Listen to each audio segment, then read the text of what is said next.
I'm here with Robin Black and the returning John Rampton, who disappeared, but you are now back.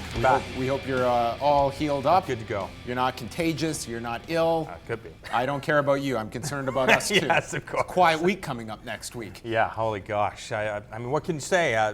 We were there last year for International Fight Week, and just the atmosphere and the environment in Las Vegas, and then of course Conor McGregor being on that show.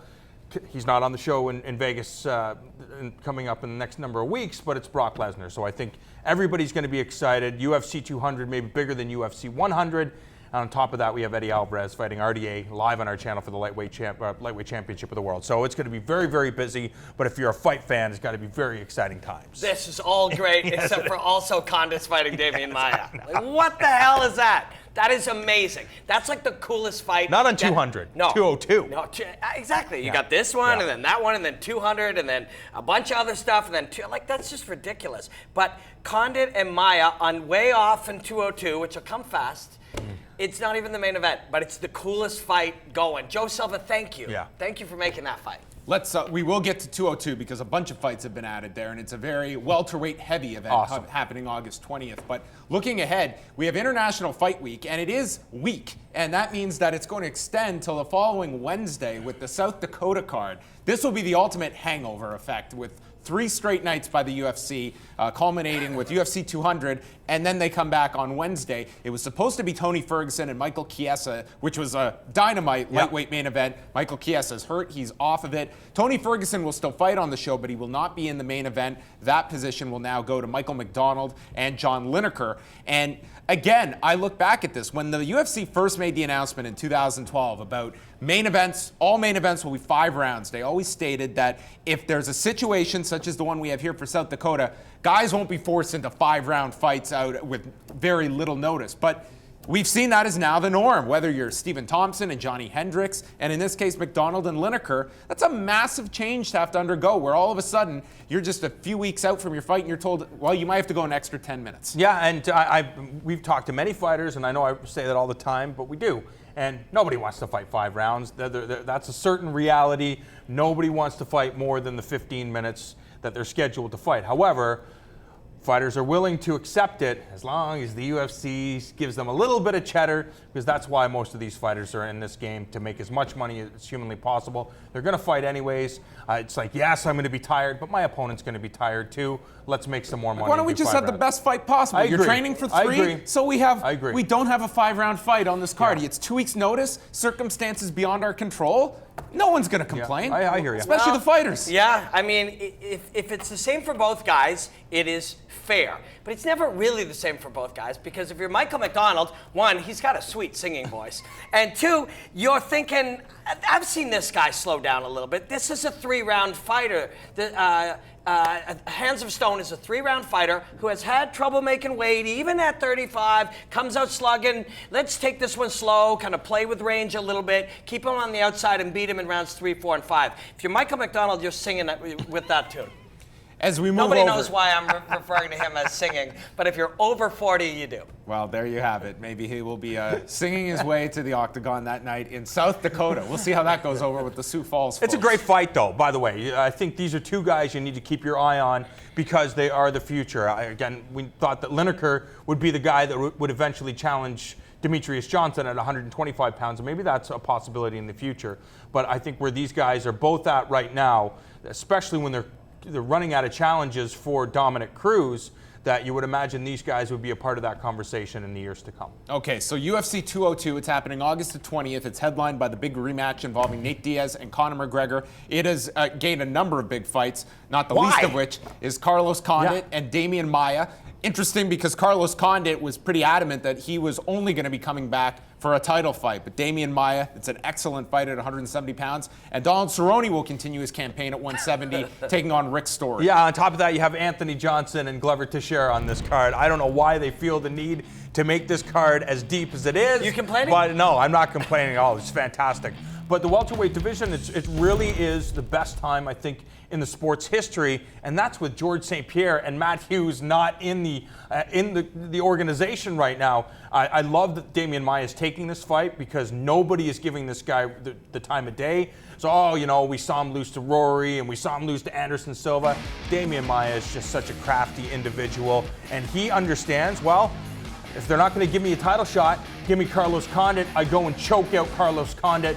It's going to be undeniable. They're going to have to put me in the main event slot against the current welterweight champion. So excellent for Demian Maia and for Carlos Condit. It's just another riddle to solve, and I know he'll approach this as just that.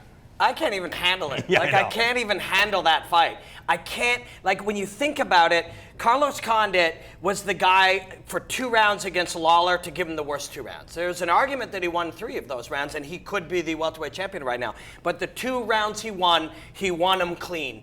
And it was by staying outside, making the guy chase, beating him up until he hesitated. If you do that against Demian Maia will be weaponless out there against Condit's kicks. So Maia has to navigate his way in, and he does it just like a number of guys are doing it these days, and Gunnar Nelson as well as one, although it didn't work against Maia, is they come in this fluid way that works with timing, getting you flat-footed and coming in. Just that game itself is interesting.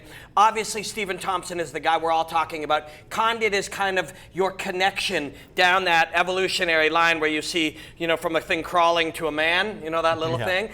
Condit is the connection between a lot of the fighters today and Stephen Thompson, so it's going to be interesting to see guys fight him, but Thompson's the guy to watch for right now. Neil Magny's on the card as well? Neil Magny is also going to be fighting on that card. He's going to be taking on Dong Yoon Kim, who is someone we haven't seen since November of last year. He had that late opponent change. He was coming off that win over Dominic Waters, but you just see the welterweight division, you get a pretty good look at that entire division August the 20th, and it's only going to be a few weeks after the welterweight title fight with Robbie Lawler and Tyron Woodley. So it's a big couple of weeks for the 170-pound picture to go through many different changes. Yeah, and I just think right now is the time after coming, what happened in Ottawa and seeing Stephen Thompson do what he did against Rory McDonald. On top of that, will Rory re-sign with the UFC? Is he going to go to a different organization? So many cool questions, so many possibilities at 170 pounds in the welterweight division. Do you like Rick's story for Donald Cerrone? A lot of opponents were thrown out as possibilities. Rick's story was not one of them. Certainly a very durable wrestler with tremendous striking.